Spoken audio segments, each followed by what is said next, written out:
अब EMF induce होने के तरीकों का तीसरा केस है यदि केवल थीटा परिवर्ती है। दो केस अपन पहले देख चुके हैं जिसमें केवल बी परिवर्ती और केवल ए परिवर्ती अपन ने देख लिया है।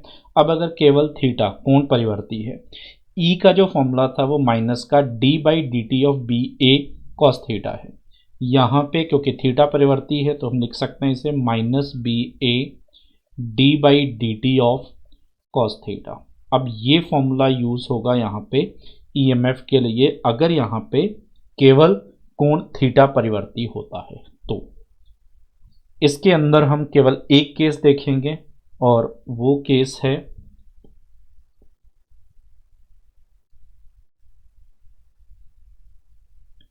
यदि एक कुंडली एक समान चुंबकीय क्षेत्र में नियत कोणीय चाल से घूर्णन करती है। यहाँ पे हमने एक समान ये चुंबकीय क्षेत्र लिया है जिसका परिमाण है यहाँ पे b।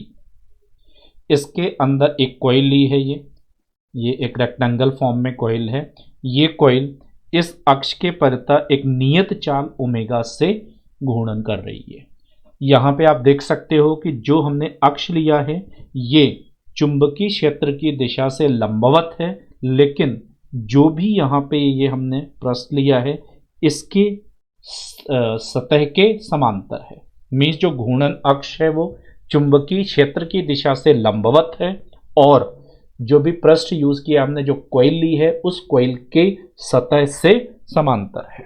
तो इसमें कितना ईएमएफ इंड्यूस होगा ये हमें कैलकुलेट करना है। फॉर्मूला है ई बराबर minus of B A D by D T of cos theta. Omega कोणीय वेग से ये कॉइल घूम रही है तो हम ओमेगा बराबर थीटा बाई टी लिख सकते हैं। यहाँ से थीटा का फॉर्मूला ओमेगा टी होगा। अगर इसे इस फॉर्मूले में रख दिया जाए तो ई बराबर minus B A D by D T of cos omega T कह सकते हैं। अब कॉस ओमेगा टी का जो डिफ्रेंशिएशन आएगा समय के साथ वो माइनस का साइन ओमेगा टी आएगा, जिससे ई बराबर प्लस का बी ए ओमेगा साइन ओमेगा टी कुछ ऐसा हो जाएगा। ये है फॉर्मूला इस कॉइल में ईएमएफ के इंड्यूस होने का। तो जो यहाँ पे ईएमएफ इंड्यूस होगा वो बी ए ओमेगा साइन ओमेगा टी के बराबर है, जिसमें बी वो चुंबकीय क्षेत्र का परिमाण है जिसके अंदर इस कॉइल को रखा है, ए कॉइल का अपना क्षेत्रफल, ओमेगा वो नियत चाल है जिस चाल से यहाँ पे ये कुंडली घूम रही है।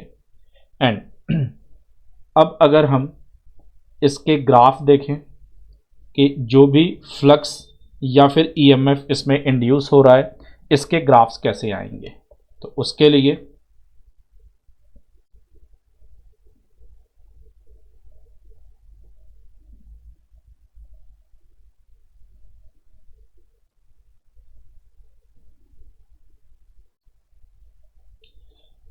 यहाँ पे ये दोनों ग्राफ बना रखे हैं। पहला वाला फ्लक्स का समय के साथ और दूसरा वाला ईएमएफ का समय के साथ ग्राफ है।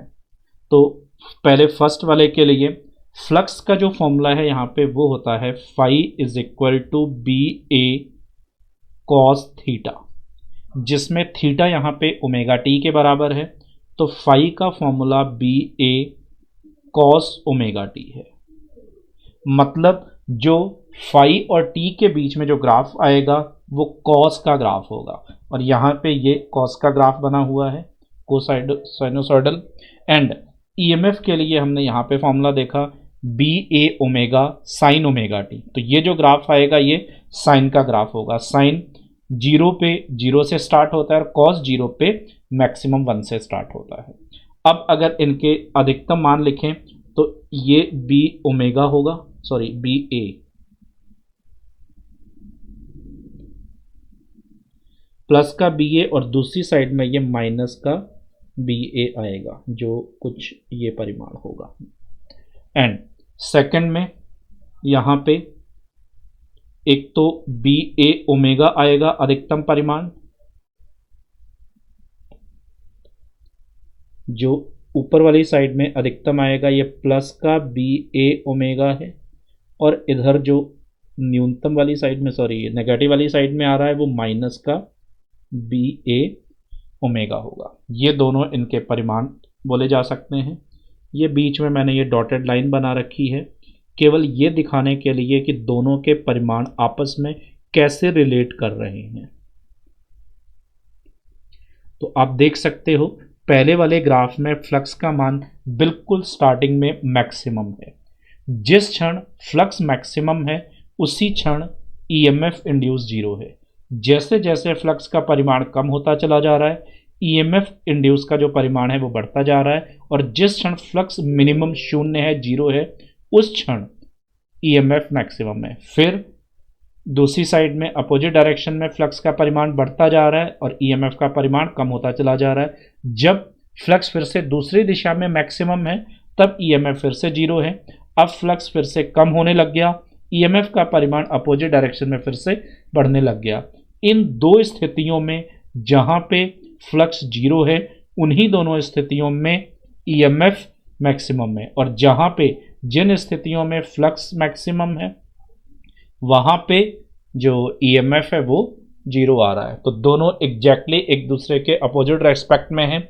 जिस क्षण फ्लक्स मैक्सिमम है उसी क्षण ईएमएफ इंड्यूस जीरो है, और जब फ्लक्स जीरो है उस क्षण ईएमएफ इंड्यूस मैक्सिमम है। हम यूं भी कह सकते हैं कि इस कॉइल से जो रिलेटेड फ्लक्स है, जो संबंधित फ्लक्स है, वो जिस क्षण जीरो है उस क्षण फ्लक्स के चेंज होने का रेट अधिकतम है, और जिस क्षण इस कॉइल से रिलेटेड जो मैग्नेटिक फ्लक्स है वो मैक्सिमम है उस क्षण उसके चेंज होने का रेट जीरो है, क्योंकि ईएमएफ बेसिकली फ्लक्स के चेंज होने का रेट ही होता है।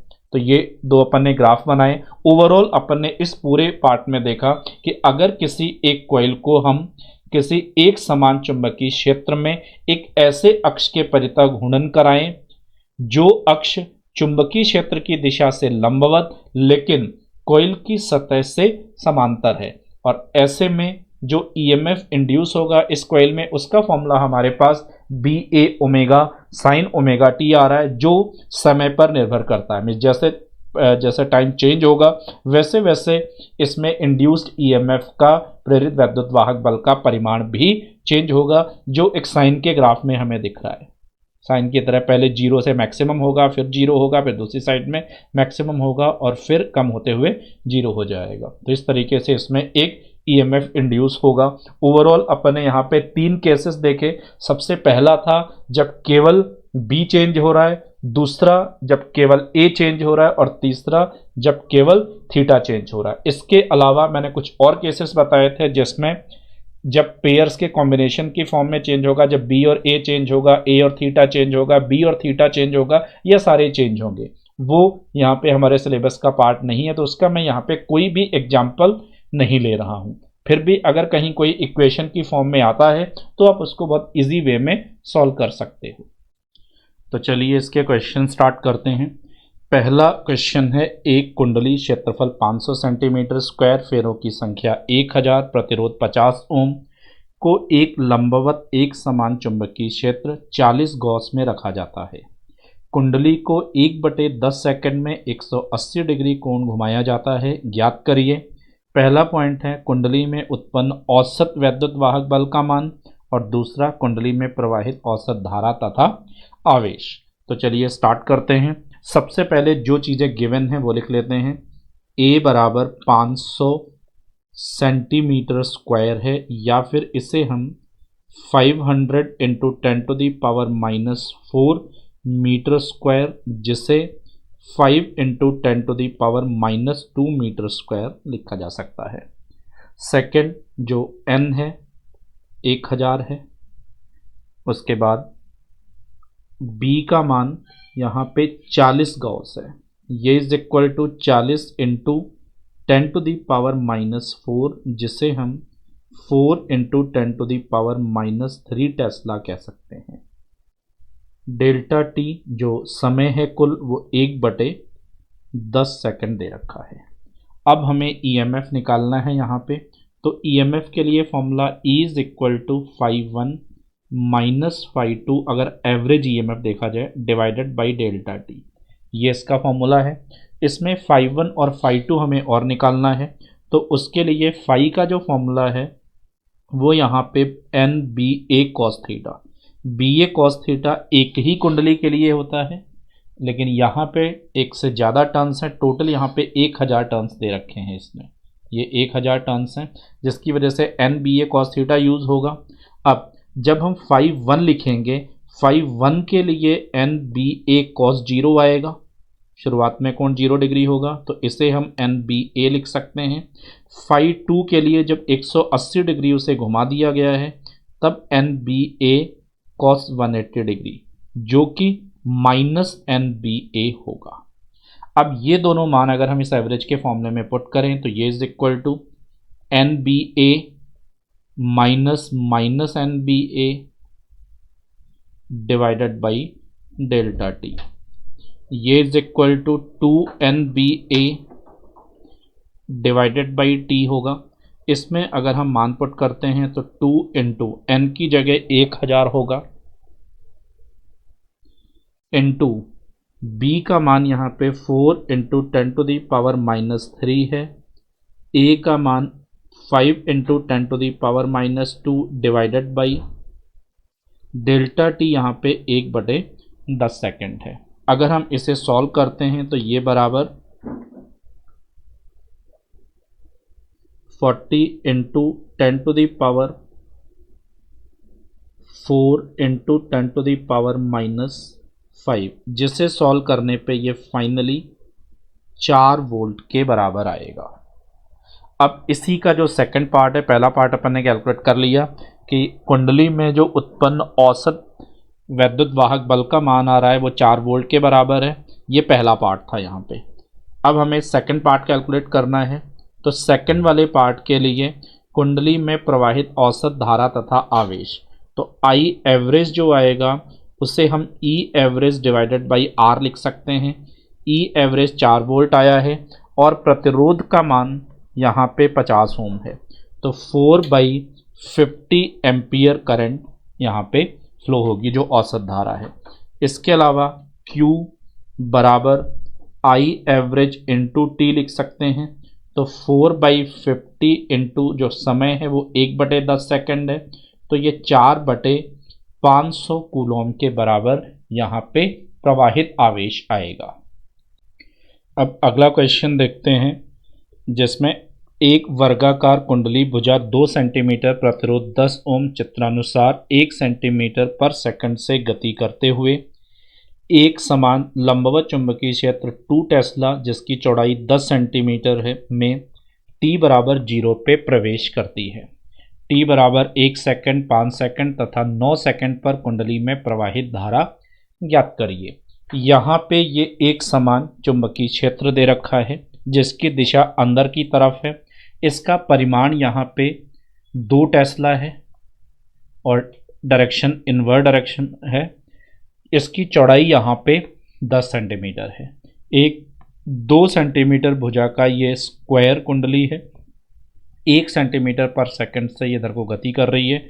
t बराबर 0 पे ये यहाँ से एंटर करना स्टार्ट करती है। तो हमें टोटल 3 समय दिए गए हैं, एक 1 सेकंड है, दूसरा 5 सेकंड है और तीसरा 9 सेकंड। इन तीनों समयों पे हमें ज्ञात करना है कि कितना इसमें ईएमएफ इंड्यूस होगा और कितनी इसमें धारा प्रवाहित होगी। तो चलिए स्टार्ट करते हैं इसको। सबसे पहले अपन वो टाइम निकालेंगे जिन जिन समयों के लिए ये एंटर हो रही होगी या एग्जिट हो रही होगी। तो अगर ये 1 सेंटीमीटर पर सेकंड से चल रही है और t बराबर 0 पे यहाँ से एंटर होना स्टार्ट होती है, तो 2 सेंटीमीटर जैसे ही ये दूरी तय कर चुकी होगी, मतलब ये कॉइल पूरे तरीके से इसके अंदर आ चुकी होगी, तो इसको 2 सेंटीमीटर दूरी तय करने में 1 सेंटीमीटर पर सेकंड की स्पीड से टोटल 2 सेकंड लगेंगे। तो आप यूँ कह सकते हो कि t बराबर 0 to 2 सेकंड के लिए ये एंटर हो रही होगी, इस मैग्नेटिक फील्ड में प्रवेश कर रही होगी ये। अब 2 सेकंड से लेकर के और फिर 10 सेकंड तक t बराबर 0 to 10 सेकंड के लिए इनसाइड है ये। फिर से अगले 2 सेकंड में ये बाहर निकलेगी। t बराबर 10 सेकंड पे ये कॉइल इस पोजीशन में आ चुकी होगी, 10 सेंटीमीटर दूरी तय करके अगले 2 सेकंड में पूरे तरीके से बाहर निकल चुकी होगी। तो फिर से t बराबर 10 to 12 सेकंड में ये एग्जिट हो रही होगी, यहाँ से मतलब कोयल से ये बाहर निकल रही होगी। अब यहाँ पे t बराबर ये 2 सेकंड था। t बराबर 0 से 2 सेकंड के लिए ये इस चुंबकीय क्षेत्र में प्रवेश कर रही है। 2 सेकंड से 10 सेकंड तक एग्जैक्टली अंदर है और 10 से 12 सेकंड के लिए फिर से ये बाहर निकल रही है। हमें 3 समयों पे निकालना है इसमें जो धारा प्रवाहित होगी। सबसे पहला 1 सेकंड है, तो 1 सेकंड पे यहाँ पे आप कह सकते हो 1 सेकंड वाला ये केस आएगा। तो एंटर कर रही है, तो जब एंटर करेगी और जब एग्जिट होगी, केवल इन्हीं दोनों स्थितियों में इस कॉइल से संबंधित चुंबकीय फ्लक्स में परिवर्तन होगा और इसमें एक ईएमएफ इंड्यूस होगा। कितना ईएमएफ आएगा ये हम पहले फॉर्मूला देख चुके हैं थ्योरी में। ये BAV आया था, ये बराबर B यहाँ पे चुंबकीय क्षेत्र का जो परिमाण है वो 2 टेस्ला है, A यहाँ पे 2 सेंटीमीटर दे रखा है और वेग 1 सेंटीमीटर पर सेकंड है।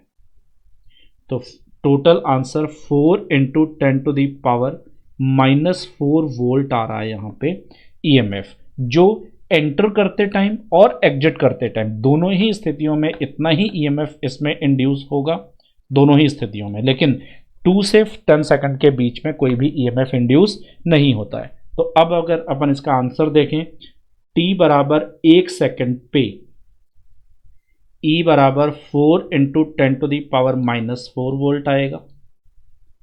t बराबर 5 सेकंड पे, क्योंकि पूरी इनसाइड में है तो E 0 होगा। फिर से t बराबर 9 सेकंड पे भी पूरी इनसाइड में है तो E बराबर 0 होगा। हाँ, अगर 10 से 12 सेकंड के बीच में suppose t is equal to 11 second पे भी पूछा जाता तो आप कहते E का परिमाण फिर से 4 × 10⁻⁻4 वोल्ट होगा। अब इन दोनों के लिए अपन डायरेक्शन देख लेते हैं। पहले t बराबर 1 सेकंड पे कोयल आप यूं कह सकते हो यहाँ पे एंटर कर रही होगी, हाफ इनसाइड और हाफ आउटसाइड हो चुकी होगी। यहाँ पे इस वाली स्थिति में आप देख पा रहे हो कि जो चुंबकीय फ्लक्स है इस कोयल से संबंधित वो लगातार बढ़ रहा है। तो अगर यहाँ पे इसका चुंबकीय फ्लक्स बढ़ता है तो लेंज के नियम के हिसाब से उसे कम करने के लिए जिस दिशा में ये चुंबकीय क्षेत्र है उससे विपरीत दिशा में प्रेरित चुंबकीय क्षेत्र आएगा।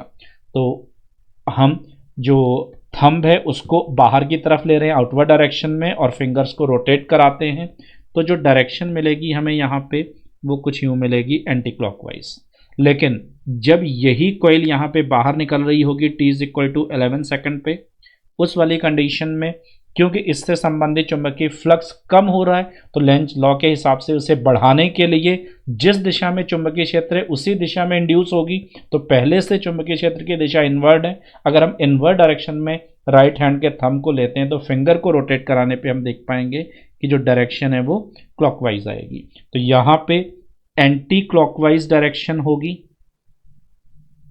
जब एंटर हो रहा है और क्लॉकवाइज हो जाएगी जब एग्जिट हो रही होगी कॉइल। आप यूं भी कह सकते हो कि 0 सेकंड से 2 सेकंड के बीच में 0.1 second, 0.2 second, up to 2 second किसी भी टाइम पे पूछा जाए तो वो हर जगह 4 × 10⁻⁻4 वोल्ट एंटी क्लॉकवाइज ही आएगा।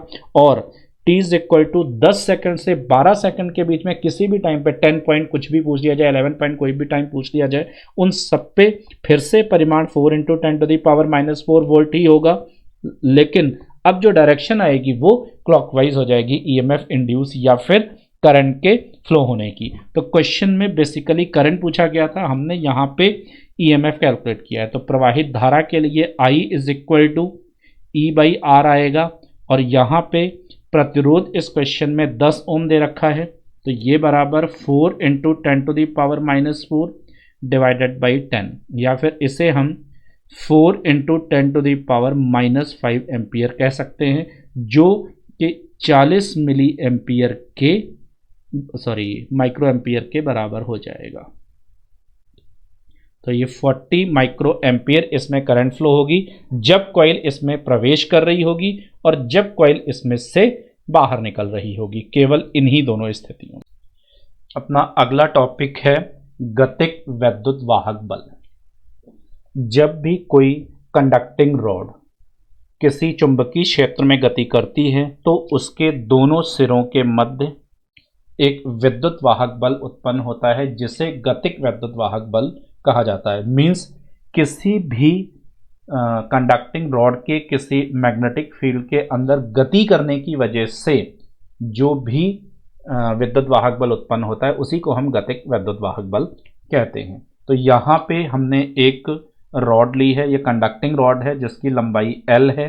ये एक समान चुंबकीय क्षेत्र जिसका परिमाण B है, उसमें एक नियत चाल V से गति कर रही है।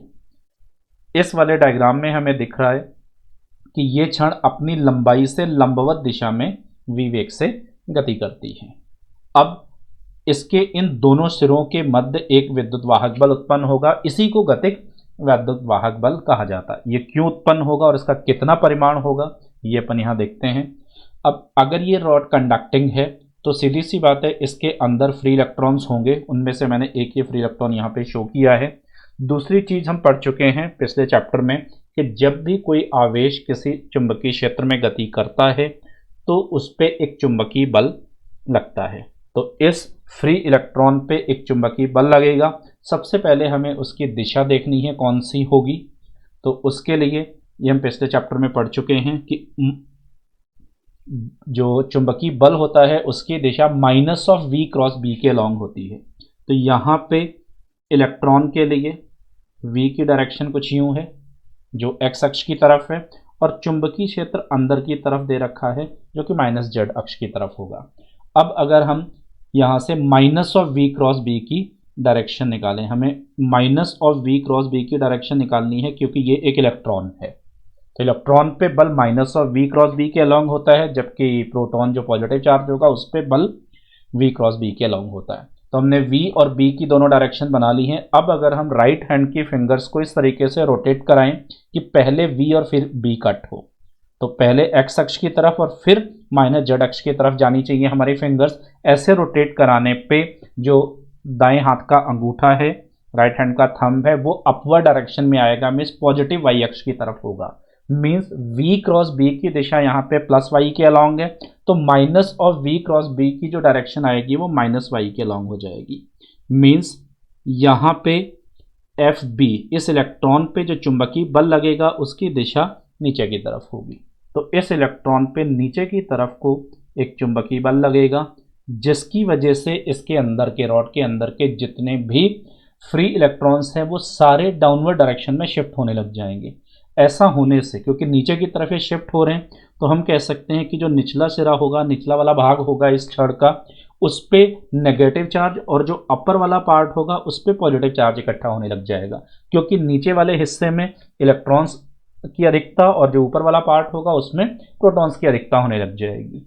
अब ऊपर पॉजिटिव चार्ज और नीचे जो नेगेटिव चार्ज आया है इसकी वजह से यहाँ पे एक पोटेंशियल डिफरेंस बनेगा। यही जो वैद्युत वाहक बल है इसको हम गतिक वैद्युत वाहक बल कहते हैं। अब ये कितने परिमाण का होगा उसके लिए FB का जो फॉर्मूला है इसका परिमाण हम पहले पढ़ चुके हैं, QVB sin थीटा। आप यहाँ से देख सकते हो कि QVB और थीटा चारों ही राशियाँ यहाँ पे नियत हैं, जिसकी वजह से इस इलेक्ट्रॉन पे लगने वाला जो चुंबकीय बल है वो एक नियत परिमाण का होगा। जैसे ही ये सारे इलेक्ट्रॉन्स नीचे की तरफ शिफ्ट होंगे पॉजिटिव और इस नेगेटिव चार्ज की वजह से एक डाउनवर्ड डायरेक्शन में इलेक्ट्रिक फील्ड जनरेट होगी। जो विद्युत क्षेत्र की दिशा होती है वो हमेशा पॉजिटिव चार्ज से नेगेटिव चार्ज की तरफ को होती है। तो यहाँ पे इस क्षण के अंदर जो विद्युत क्षेत्र बनेगा उसकी दिशा ऊपरी सिरे से निचले सिरे की तरफ होगी। अब किसी भी इलेक्ट्रॉन पे विद्युत क्षेत्र की दिशा से विपरीत दिशा में विद्युत बल लगता है तो इस पे ऊपर की तरफ को आएगा Fe, जो विद्युत क्षेत्र की बल होगा उसकी डायरेक्शन ऊपर की तरफ को हो जाएगी। आप इसे डायरेक्टली यहाँ से ऊपर पॉजिटिव चार्ज है और ये खुद नेगेटिव चार्ज है, तो पॉजिटिव चार्ज इस इलेक्ट्रॉन को अपनी तरफ को अट्रैक्ट करेगा, मतलब अपवर्ड डायरेक्शन में फोर्स लगाएगा। ऐसे ही इस नेगेटिव को ये नेगेटिव रिपल करेंगे तो रिपल्शन में भी ऊपर की तरफ फोर्स आएगा। तो आप इस तरीके से भी देख सकते हो कि इस पे जो इलेक्ट्रोस्टैटिक फोर्स होगा उसकी डायरेक्शन ऊपर की तरफ होगी। अब जैसे जैसे ये सारे इलेक्ट्रॉन्स नीचे की तरफ शिफ्ट होते जाएंगे, वैसे वैसे ये पॉजिटिव और नेगेटिव चार्ज बढ़ेगा, जिसकी वजह से विद्युत क्षेत्र का परिमाण बढ़ेगा और Fe का परिमाण बढ़ता जाएगा। कुछ समय के बाद Fe और Fb दोनों आपस में बराबर हो जाएंगे। जब ये दोनों बल आपस में बराबर होंगे तो आप कह सकते हो कि इसके अंदर यहाँ पे जो फ्री इलेक्ट्रॉन्स थे उन सब के लिए साम्यावस्था की स्थिति आ जाएगी। अब वो फिर से आगे शिफ्ट होना बंद कर देंगे, मतलब दोनों सिरों पे जो आवेश का परिमाण है वो फिक्स नियत हो चुका होगा। अब उस क्षण इन दोनों के बीच में जो भी EMF आएगा उसका हमें परिमाण निकालना है।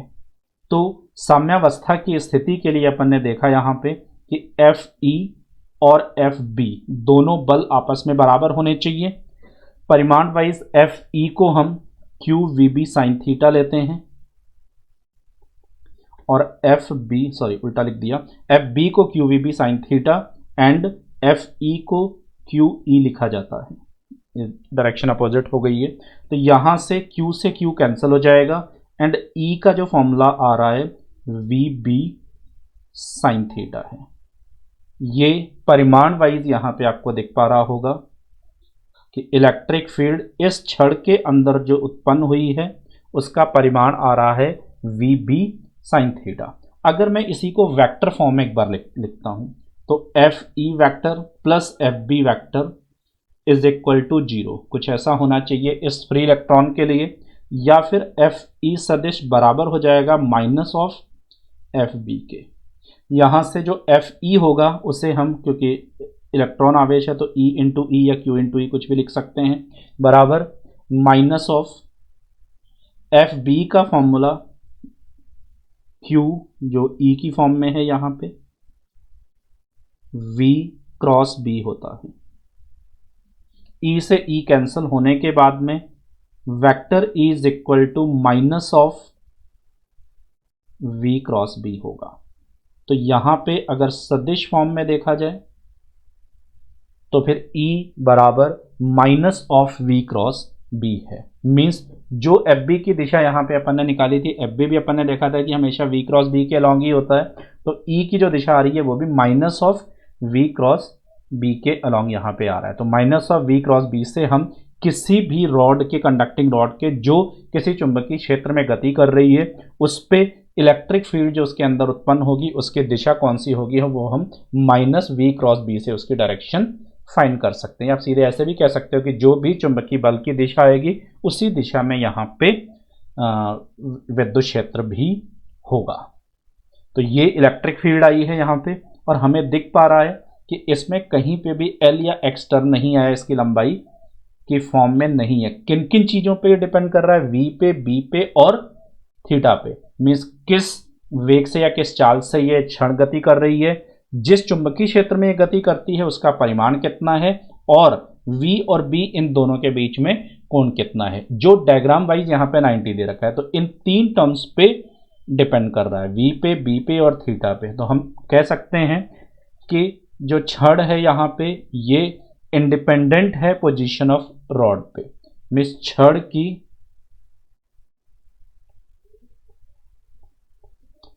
स्थिति पर अनिर्भर,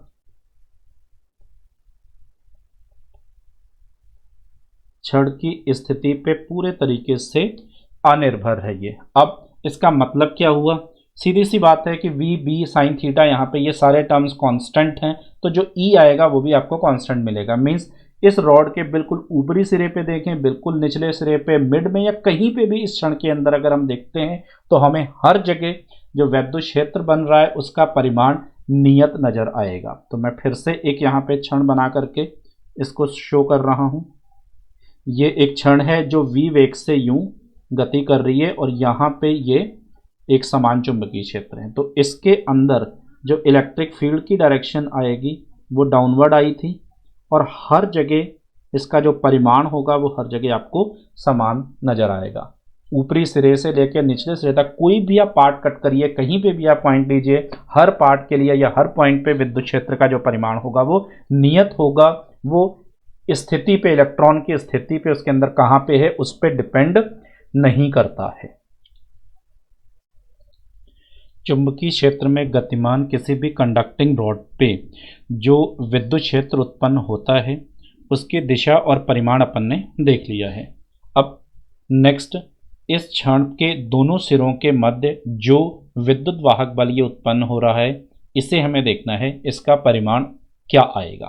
तो उसके लिए जो ईएमएफ है ई या पोटेंशियल डिफरेंस का फॉर्मूला हम minus of integration of E D L बोलते हैं।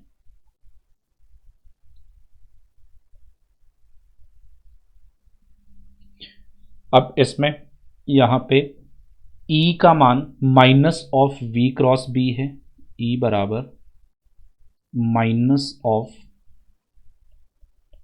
V क्रॉस B, और यहाँ पे V और B इस केस में दोनों नियत हैं।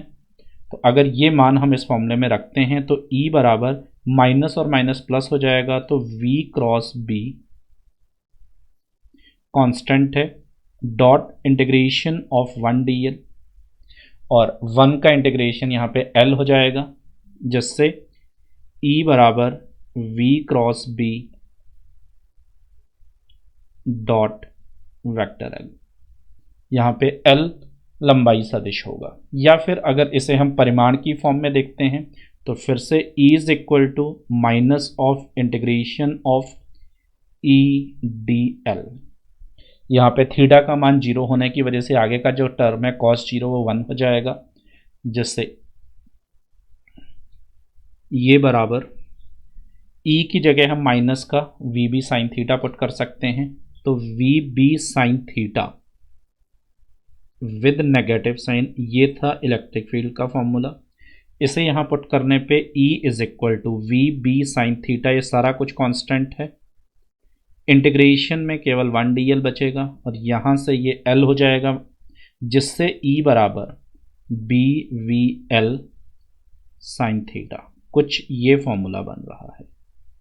ये परिमाण की फॉर्म में है, E बराबर B V L sine theta, और यहाँ पे E बराबर वेक्टर फॉर्म में जो आया था वो V cross B into dot L है, और यहाँ से V क्रॉस B एक सदिश आएगा, ये भी एक सदिश है, और इन दोनों का जो डॉट प्रोडक्ट है वो एक अदिश होगा। तो E जो यहाँ पे विद्युत वाहक बल है वो एक अदिश राशि है, जिसे हम मेनली हमें B V L sine theta formula यहाँ पे याद रखना है। इसमें जो थीटा यहाँ पे कोण है वो V इन दोनों के बीच का, V और B के बीच का ही कोण होगा, V और B के बीच का कोण।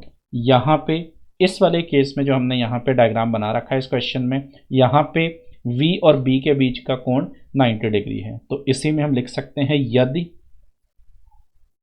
थीटा इज इक्वल टू 90, तो E का मान यहाँ से BVL आएगा।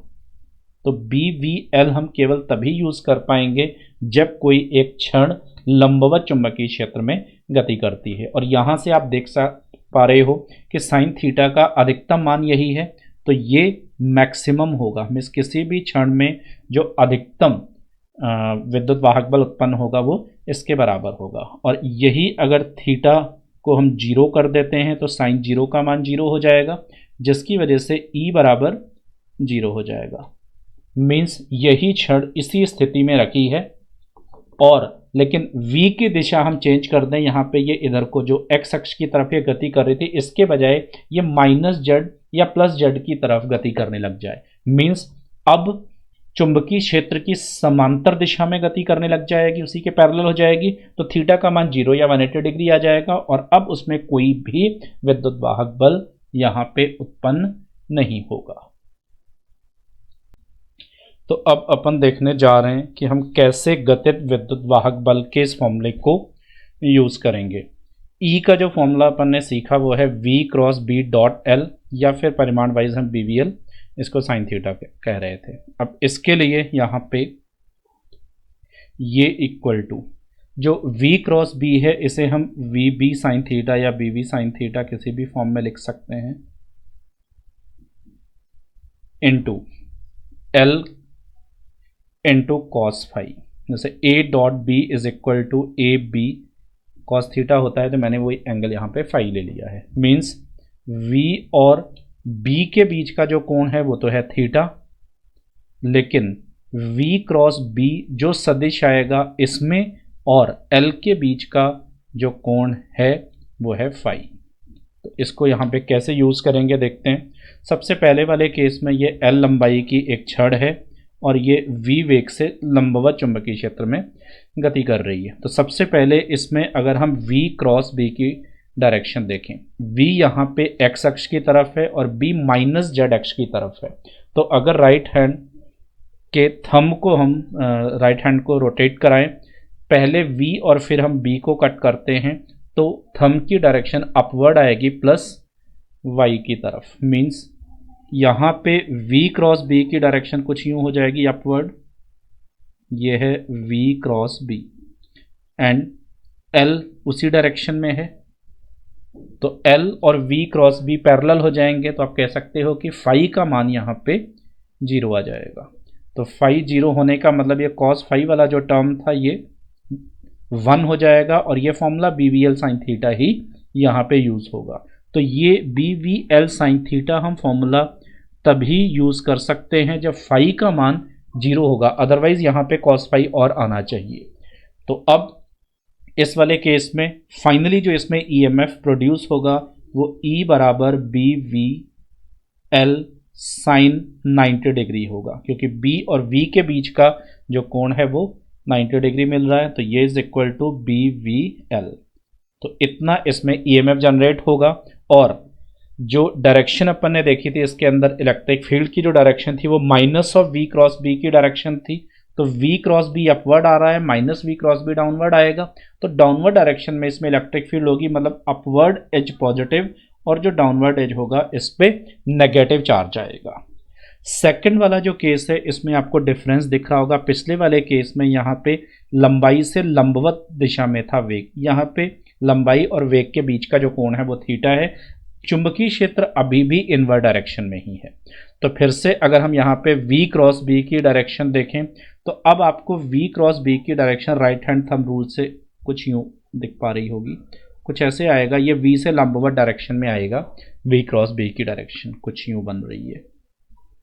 अब यहाँ पे V क्रॉस B मतलब वो कुछ यूँ हो जाएगा, इस डायरेक्शन में आ रहा है। V क्रॉस B और L के बीच का जो कोण है वो आपको 90 माइनस थीटा दिख पा रहा होगा, जिससे अब यहाँ पे ये वाला कोण कॉस 90 माइनस थीटा होगा, जिसकी वजह से ये वाला टर्म साइन थीटा बन जाएगा। एंड थीटा B और V के बीच का कोण है यहाँ पे, तो B और V के बीच का कोण यहाँ से आपको दिख पा रहा होगा, B इनवर्ड डायरेक्शन में है और V यूं है, तो ये लंबवत है। मीन्स ये वाला कोण 90 है और ये वाला कोण 90 माइनस थीटा है। मीन्स E बराबर हम यहाँ पे लिख सकते हैं BV sine 90 into L cos 90 minus theta. Overall इसको सॉल्व करने पे ये BVL साइन थीटा के बराबर आएगा। तो पहले वाले केस में EMF जो प्रोड्यूस हो रहा था वो BVL के बराबर था और यहाँ पे ये BVL साइन थीटा होगा। अब ये थोड़ा सा एक लेंदी प्रोसेस दिखती है हमें ये इस तरीके से सॉल्व करना, इसी को हम थोड़ा सा शॉर्टकट फॉर्म में लेते हैं। आप सीधे इस फॉर्मूले को यूज़ कर सकते हो BVL साइन थीटा की फॉर्म में, या सीधे BVL भी यूज़ किया जा सकता है जब सारी चीज़ें लंबवत हों। अगर हम BVL साइन थीटा को यूज़ करते हैं, मैं बाद में इस पर आता हूँ, BVL साइन थीटा यहाँ पे हम यूज़ करते हैं, तो थीटा जो कोण है वो V और B के बीच का कोण है। तो वो यहाँ पे हमें दिख रहा है कि V और B इनवर्ड डायरेक्शन में है और V यहाँ पे XY प्लेन में है, तो V और B के बीच का जो कोण है वो 90 डिग्री हो गया। तो साइन 91 हो जाएगा, रिमेनिंग पार्ट इज BVL। लेकिन L हमें हमेशा इफेक्टिव फॉर्म में लेना है, मतलब V से परपेंडिकुलर डायरेक्शन में। मैं अगर इसी फॉर्मूले को यूँ लिख दूँ, इसको E is equal to BVL effective into sine theta, तो ये यूज़ होगा हमेशा। इसमें हमें चेक करने की ज़रूरत नहीं है कि डॉट L में L और B क्रॉस V के बीच का कोण कितना आएगा। ये यहाँ पे थीटा कोण V और B के बीच का कोण है और L इफेक्टिव जो होगा ये हमेशा परपेंडिकुलर टू V होगा। मैं इधर लिख दे रहा हूँ, L effective perpendicular to velocity, V से परपेंडिकुलर जो लेंथ होगी वही हमेशा इफेक्टिव लेंथ होगी। तो अब यहाँ पे देख सकते हो इस वाले केस में V से परपेंडिकुलर ये डायरेक्शन आई थी, तो इस डायरेक्शन में अगर हम कंपोनेंट बना दें तो वो कुछ यूँ आएगा, कुछ ऐसे यूँ बनेगा।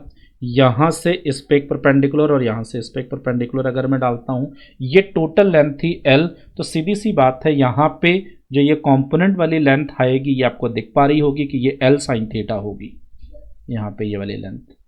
तो L की जगह हमें L sin थीटा यूज़ करना था, तो वही सेम फॉर्मूला आ जाएगा BVL sin थीटा। अब एक बार थर्ड में आते हैं। हाँ, इसमें बस याद आपको यही रखना है कि L इफेक्टिव लेना है और L इफेक्टिव हमेशा परपेंडिकुलर होगा वेलोसिटी से। अगर हम सीधे BVL sin थीटा को यूज़ करना चाहते हैं, हम इसमें नहीं पढ़ना चाह रहे हैं, तो पहले वाले दोनों केसेस में कितना EMF होगा ये अपन देख चुके हैं इन दोनों ही केसेस के लिए। अब इस थर्ड वाले केस पे आते हैं, इसमें कितना EMF आएगा। तो सबसे पहले यहाँ पे हमें V क्रॉस B की डायरेक्शन देखनी है। तो इस वाले केस में V की डायरेक्शन X अक्ष की तरफ और B उससे थीटा कोण पे है। तो अगर हम राइट हैंड के फिंगर्स को यूँ रोटेट कराएं कि पहले V और फिर B कट होता है, तो आप देख पाओगे कि बाहर की तरफ को राइट हैंड का थंब आएगा। मतलब V क्रॉस B की जो डायरेक्शन है यहाँ पे वो आउटवर्ड आ रही है कुछ यूँ। तो V क्रॉस B लंबवत हो गया लंबाई से। तो आप यहाँ से देख सकते हो कि वेक्टर V क्रॉस B और L के बीच में 90 डिग्री कोण दिख रहा है, और 90 डिग्री कोण के लिए दो सदिशों का डॉट प्रोडक्ट हमेशा जीरो होता है। मतलब इस थर्ड वाले केस में जो यहाँ पे EMF इंड्यूस होगा वो जीरो हो जाएगा। तो V क्रॉस B सदिश की दिशा और लंबाई अगर कहीं पे भी परस्पर लंबवत होते हैं तो उस स्थिति में कोई भी विद्युत वाहक बल उस क्षण में उत्पन्न नहीं होगा। इससे पहली वाली दोनों स्थितियों में अपन ने देखा कि V क्रॉस B लंबवत नहीं था। पहली वाली केस में V क्रॉस B की जो दिशा थी वो लंबाई के समांतर थी, और दूसरे वाले केस में जो V क्रॉस B आई थी यूँ इस डायरेक्शन में, ये इस लंबाई से 90 माइनस थीटा कोण पर था। पर तीसरे वाले केस में V क्रॉस B लंबाई से लंबवत आ रहा है। तो तीसरे वाले केस में जब भी V क्रॉस B और L के बीच का कोण 90 डिग्री हो जाएगा तब हमेशा EMF जीरो ही होगा। अगर दोनों के बीच में 90 डिग्री का कोण नहीं होगा तभी हम इस फॉर्मूले BVL इफेक्टिव साइन थीटा को यूज़ कर पाएंगे, जिसमें थीटा B और V के बीच का कोण और L इफेक्टिव हमेशा हमें वेग से लंबवत ही लेना होगा। अब इसके बाद में कुछ और केसेस हैं। नेक्स्ट वाले में क्षण के समांतर दिशा में चुंबकीय क्षेत्र है और X अक्ष की तरफ ये V वेग से गतिशील है। तो यहाँ पे वेग और चुंबकीय क्षेत्र की दिशा कुछ यूँ हो जाएगी। अगर हम राइट हैंड थंब रूल लगाते हैं और V क्रॉस B की डायरेक्शन निकालेंगे तो हमें वो आउटवर्ड दिख रही है यहाँ पे। तो आउटवर्ड डायरेक्शन में V क्रॉस B आएगा। मिस V क्रॉस B यहाँ पे फिर से लंबाई से लंबवत हो जा रहा है, तो इसका मतलब इसमें कोई भी EMF प्रोड्यूस नहीं होगा। उससे अगले वाले केस में फिर से V और B की डायरेक्शन में कोई चेंज नहीं है। V X अक्ष की तरफ और चुंबकीय क्षेत्र B अभी भी Y अक्ष की तरफ है, लेकिन अब जो छड़ यहाँ पे ले रहे हैं वो छड़ V से थीटा कोण पे और चुंबकीय क्षेत्र B से 90 माइनस थीटा कोण पे होगा, और ये छड़ XY तल में ही है, मतलब Z अक्ष इसके लंबवत होगा इस क्षण के। तो इस स्थिति में फिर से V क्रॉस B यही आएगा सेम। V क्रॉस B की डायरेक्शन आउटवर्ड आएगी, तो Z अक्ष इसकी लंबाई से फिर से लंबवत हो गया, तो इसमें भी EMF जीरो ही होगा। फिर से मैंने एक केस बनाया है, इसको थोड़ा सा ध्यान से समझना है क्योंकि 3D में केस बनता है, तो थोड़ा सा ध्यान से इसको समझना है। इसमें फिर से ये एक क्षण है जो Y अक्ष की तरफ है, वेग यहाँ पे माइनस Z अक्ष की तरफ, ये अंदर की तरफ को मूव कर रही है, एंड जो चुंबकीय क्षेत्र है वो इसकी लंबाई से थीटा कोण पे है, और ये चुंबकीय क्षेत्र XY तल में है, मतलब Z अक्ष से लंबवत है। तो V और B के बीच जो कोण है वो 90 डिग्री है। मतलब अगर हम इस फॉर्मूले को यूज़ करते हैं इनमें से किसी को भी, तो थीटा 90 डिग्री है, मतलब हम फॉर्मूला BVL इसमें अप्लाई कर सकते हैं अगर EMF इंड्यूस होगा। पर उससे पहले ये चेक करेंगे कि क्या EMF इंड्यूस होगा। अगर EMF इंड्यूस होता है तो हम BVL यूज़ करेंगे, जिसमें L हमें L इफेक्टिव ही लेना है। अब यहाँ पे V क्रॉस B की अगर डायरेक्शन देखी जाए तो ये B की डायरेक्शन है और अंदर की तरफ को V क्रॉस B है। इसको आपको थोड़ा सा 3D में देखना पड़ेगा। V क्रॉस B की अगर आप डायरेक्शन बनाओगे तो B से और V उन दोनों से लंबवत कुछ इस डायरेक्शन में आएगा। ये वाला कोण आपको 90 डिग्री दिख रहा होगा और ये V से भी लंबवत है, क्योंकि V क्रॉस B XY तल में आएगा और V माइनस Z अक्ष की तरफ को है। तो अब यहाँ पे जो V क्रॉस B आ रहा है ये इस छड़ से लंबवत नहीं है, मतलब इसमें EMF इंड्यूस होगा। लेकिन यहाँ पे फिर से ये जो हमें L लेना है, यहाँ पे L लंबाई ये इसके अलोंग ली जाएगी V क्रॉस B के अलोंग, और V क्रॉस B के अलोंग अगर हम देखेंगे तो जो इसका घटक आएगा वो आपको यहाँ से दिख पा रहा होगा इस डायरेक्शन में, वो L साइन थीटा आएगा। तो यहाँ पे E इक्वल टू हम BVL इफेक्टिव यूज़ कर रहे हैं, क्योंकि V और B के बीच का कोण 90 डिग्री, तो आगे जो साइन थीटा था वो साइन 90 हो करके ये साइन 90 बन जाएगा और ये 1 हो जाएगा। तो हमें फॉर्मूला BVL इफेक्टिव यूज़ करना है, जिसमें L इफेक्टिव यहाँ पे L साइन थीटा की फॉर्म में होगा। तो यहाँ से हम कह सकते हैं E बराबर BVL साइन थीटा के बराबर होगा। गतिक विद्युत वाहक बल का अगला अनुप्रयोग देखते हैं। इसमें ये कंडक्टिंग रॉड्स सर्कुलर आकार में हैं सारी। सबसे पहली वाली जो केस में है इसमें हाफ सर्कल के शेप में है और ये एक समान चुंबकीय क्षेत्र इस पूरे में दे रखा है। इसके अंदर x अक्ष की तरफ को v नियत चाल से गतिशील है। सारी जितनी भी यहाँ पे अपन ने ये रॉड्स ली हैं सारी कंडक्टिंग है, सारी राइटवर्ड डायरेक्शन में x अक्ष की तरफ नियत चाल v से गति कर रही हैं।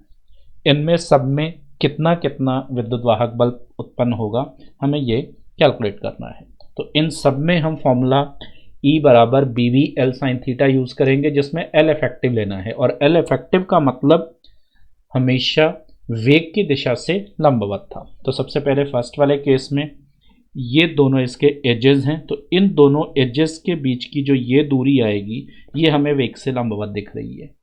तो हम इसे एक क्षण की तरह बोल सकते हैं, जिसमें ये क्षण कुछ यूं होगी और ये राइटवर्ड डायरेक्शन में v वेग से गति कर रही है।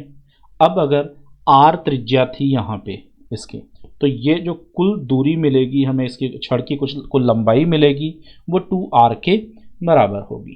तो अब यहाँ पे वेग और चुंबकीय क्षेत्र, वेग x अक्ष की तरफ है और चुंबकीय क्षेत्र माइनस z अक्ष की तरफ है, तो इन दोनों के बीच का जो कोण आएगा वो यहाँ पे 90 डिग्री हो जाएगा, जिसकी वजह से E बराबर BVL की जगह 2r यूज होगा and sine 90 means total EMF जो आएगा वो 2BVR के बराबर होगा।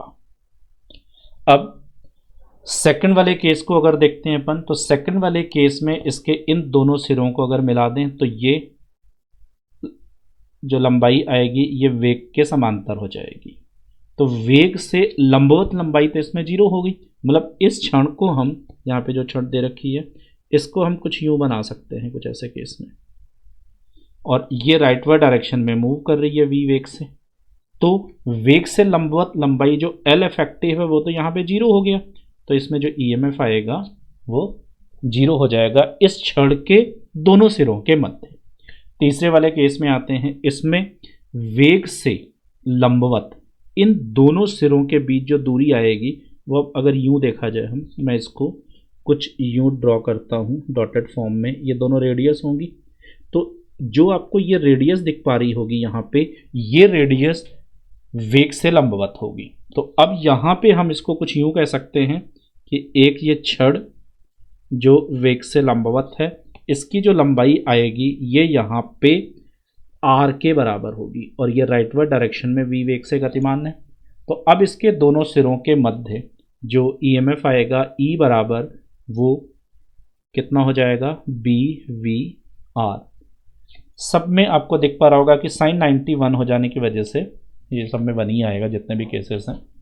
नेक्स्ट, उससे अगले वाले केस में यहाँ पे कोई प्रभावी लंबाई नहीं है क्योंकि कहीं पे कोई एजेस इसके दो सिरे हैं ही नहीं, तो हम यहाँ पे फिर से कह सकते हैं कि जो एल इफेक्टिव है यहाँ पे वो इज इक्वल टू 0 होगा, तो ई एम एफ ई बराबर 0 है। अब फिर से इसमें अपर वाला जो ऊपरी सिरा है उसको ए और निचले सिरे को मैं बी, ऐसे इसमें ए और बी ये सिरा है, इसमें भी एक सिरा ए और दूसरा सिरा बी है, और इसमें दो सिरे हैं ही नहीं सबसे लास्ट वाले केस में। तो ए और बी के बीच कितना विद्युत वाहक बल होगा ये अपन ने निकाल लिया है। पहले वाले केस में ए और बी के बीच का जो विद्युत वाहक बल है 2 BVR आ रहा है। सेकंड वाले केस में ए और बी के बीच में 0। थर्ड वाले केस में ए और बी के बीच में विद्युत वाहक बल BVR। चौथे वाले केस में फिर से E बराबर 0 होगा। अब अगर इनके बीच में एक एक पॉइंट और अपन इंट्रोड्यूस करें यहाँ पे, जैसे सबसे पहले वाले केस में ये बिल्कुल मिड पॉइंट है सपोज, और यहाँ पे मैं पॉइंट C ले रहा हूँ, तो A और B के बीच का जो EMF होगा वो तो 2 BVR होगा, लेकिन A और C के बीच अगर आप देखोगे तो केवल BVR के ही बराबर होगा, क्योंकि A से C के बीच में वेग से लंबवत जो प्रभावी लंबाई होगी वो R के ही बराबर होगी। तो इससे अगर मैं करंट इलेक्ट्रिसिटी की उस ईएमएफ बैटरी से कंपेयर करूं तो इसका हम जो डिजाइन दे सकते हैं इस पूरे का एक साथ, वो कुछ यूं आएगा।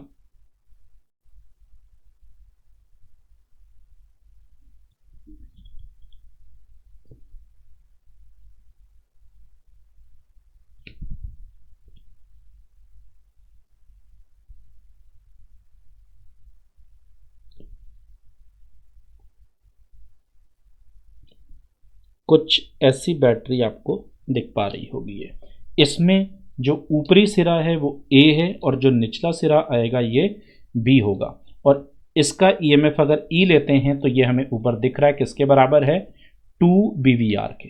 पर अगर इसी केस में मैं A से C के बीच और C से B के बीच में पोटेंशियल डिफरेंस देखना चाहता हूं तो ये अपन पहले पढ़ चुके हैं कि इसमें E बराबर BVL, या जो इलेक्ट्रिक फील्ड आई थी वो पूरे में एक समान होती है, तो ये हमेशा बराबर भागों में ही डिवाइड होगा। मींस A से C तक भी और C से B तक भी ये दोनों EMF आपस में इक्वल होंगे या पोटेंशियल डिफरेंस इक्वल होंगे अगर ये दोनों आपस में लंबाइयां भी बराबर होती हैं, और L हमेशा जो लंबाई लेनी है वो इफेक्टिव लेनी है, प्रभावी लेनी है, जो वेग से हमेशा लंबवत होगी। कुल लंबाई नहीं देखनी, इफेक्टिव लंबाई दो पार्ट में इक्वली डिवाइड हो रही है तो दोनों BVR की ही फॉर्म में आएंगी। तो अगर मैं इसको A से C के बीच में ड्रॉ करना चाहूँ और फिर C से B के बीच में ड्रॉ करना चाहूँ तो उसके लिए हम यहाँ पे कह सकते हैं कि ये दो बैटरीज की तरह आएगा।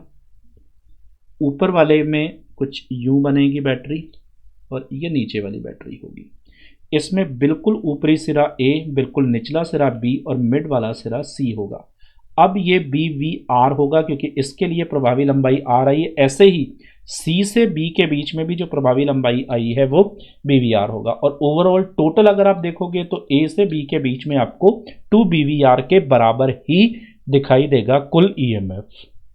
तो A से B के बीच में यहाँ पे कुल जो है वो 2 BVR के बराबर आ रहा है EMF।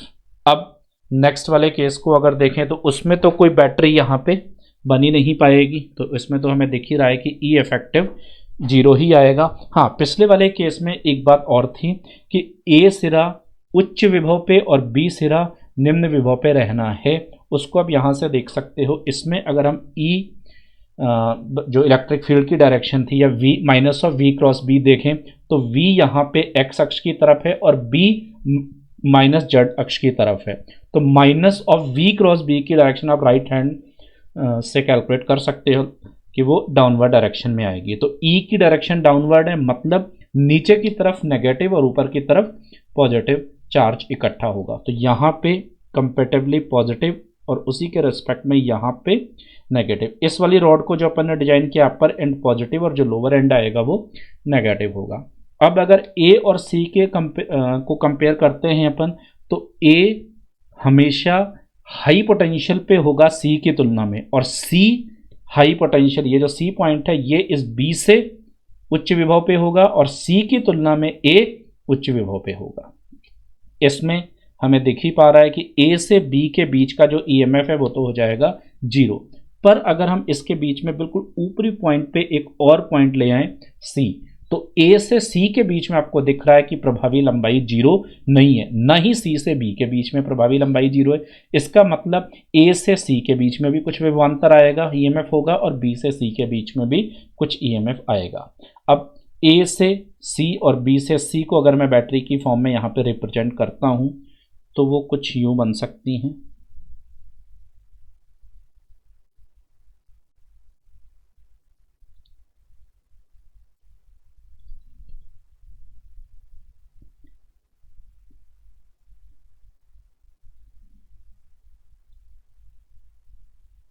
जिसमें ऊपरी सिरा C है A और ये सिरा B है। इसमें क्योंकि आपको दिख पा रहा होगा जो प्रभावी लंबाई C और A के बीच में आ रही है वेग से लंबवत, वो R होगी। A से C के बीच की जो प्रभावी लंबाई है वो R के बराबर होगी। वो आप ऐसे डॉटेड डायग्राम अगर बना देता हूं मैं यहाँ पे, इससे आप समझ सकते हो। अब A जो पॉइंट है वो ये हो गया, तो A से C के बीच की प्रभावी लंबाई भी R होगी। ऐसे ही B वाला भी यही पॉइंट हो जाएगा, तो B और C के बीच की प्रभावी लंबाई भी R के ही बराबर होगी। तो ये जो दोनों EMF यहाँ पे आएंगे ये भी BVR के बराबर होगा और ये वाला भी BVR के बराबर होगा। BVL में L की जगह L इफेक्टिव यहाँ पे R है, और जो साइन थीटा है वो हम देख ही चुके हैं कि इन सारे केसेस में 90 ही लेना है, क्योंकि V और B के बीच का कोण 90 डिग्री है, तो वो तो 1 ही रहेगा साइन थीटा का मान। तो हमें केवल BVL ही यहाँ पे यूज़ करना है और L को इफेक्टिव लेना है। अब आपको यहाँ से दिख पा रहा होगा कि जो A पॉइंट है उसकी तुलना में C पॉइंट उच्च विभव पे है और वो BVR है। ऐसे ही B से C पॉइंट भी उच्च विभव पे है और वो भी BVR के बराबर है। लेकिन A और B के बीच में अगर आप विभवांतर कैलकुलेट करोगे तो वो 0 हो जाएगा। A से B के बीच का विभवांतर 0 होगा, A से C और B से C के बीच में BVR के बराबर विभवांतर आ रहा है। अब अपन तीसरे वाले केस पे पहुंचते हैं। तीसरे वाले केस में अपन ने कैलकुलेट कर ही लिया था कि A से B के बीच में जो प्रभावी लंबाई आ रही थी वेग से लंबवत वो R के बराबर थी, तो A से B के बीच का जो EMF आया था वो BVR के बराबर था। अब अगर इसी में अपन एक पॉइंट और यहाँ पे ले आते हैं बिल्कुल ऊपरी सिरे पर, और वो पॉइंट है C, तो A से C के बीच में भी कुछ विभवांतर आएगा, C से B के बीच में भी आएगा। अब मैं उसको यहाँ पे डिजाइन कर रहा हूँ बैटरी की फॉर्म में।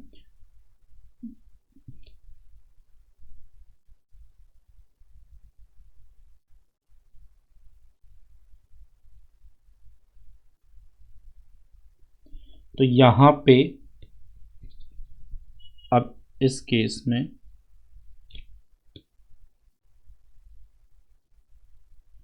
कुछ ऐसी बैटरीज बनेंगी।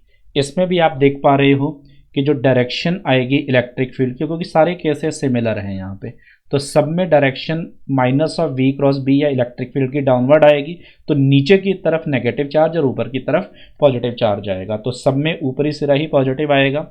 अब यहाँ पे इस वाले केस में जो सबसे ऊपरी पॉइंट है ये वाला बिंदु C बिंदु होगा, इधर ये A और ये B पॉइंट लिया है और इसको A पॉइंट लिया गया है। अब इसमें ये B, V और L इफेक्टिव आपको दिख पा रहा होगा। यहाँ पे A से C के बीच में ये वाली डिस्टेंस आएगी जो कि R के बराबर है, तो यहाँ पे ये BVR हो जाएगा EMF।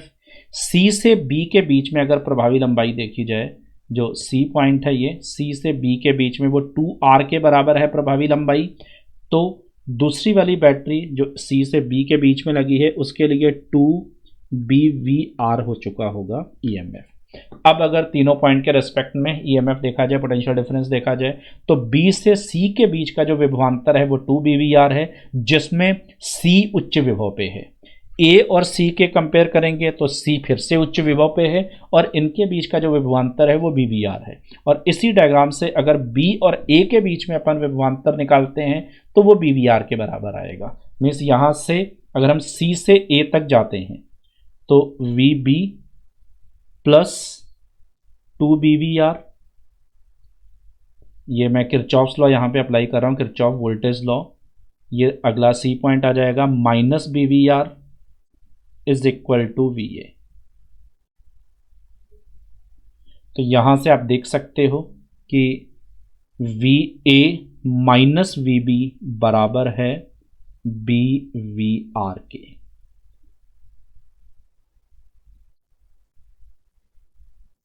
तो A से B के बीच का जो विभवांतर आ रहा है वो BVR है, A से C और B से C भी अपन ने देख लिया।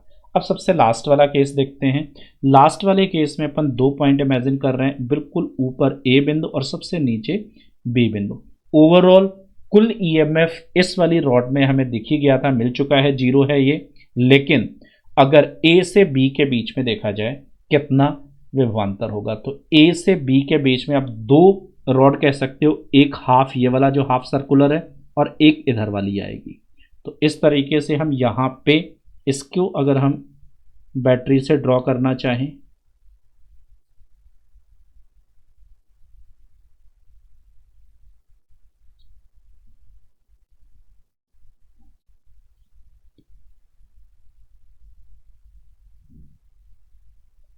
तो हमें कुछ यूं मिलेंगी। अब इसमें बैटरी दोनों में ही ऊपरी जो सिरा आएगा वो पॉजिटिव और नीचे वाला नेगेटिव होगा। ये B पॉइंट है, उच्चतम A पॉइंट है, और A से B के बीच की जो प्रभावी लंबाई है, मतलब वेग से लंबवत जो लंबाई है, वो आपको 2R दिख पा रही होगी। तो आप कह सकते हो कि ये 2BVR और ये भी 2BVR के बराबर होगा। तो यहां पे A से B के बीच में विभवांतर 2BVR है, जिसमें A उच्च विभव पे है। लेकिन पूरे सर्किट में अगर देखा जाए, हम यहाँ पे किरचॉफ्स लॉ अप्लाई करते हैं तो हमें दिख पाएगा कि ये कुल EMF 0 होगा। तो मैं VA से स्टार्ट करता हूँ, VA से मैं कुछ यूं मूव कर रहा हूँ, ऐसे VA तक आऊँगा इसी पॉइंट तक। तो VA minus 2BVR plus 2BVR और इक्वल टू VA। तो ये आपको दिख ही पा रहा होगा, टोटल 0 ही हो जाएगा। और वैसे भी एक क्लोज लूप अगर यहाँ पे मूव करेगा तो हमेशा उसके लिए कुल जो विद्युत वाहक बल आएगा वो हमेशा 0 ही होगा।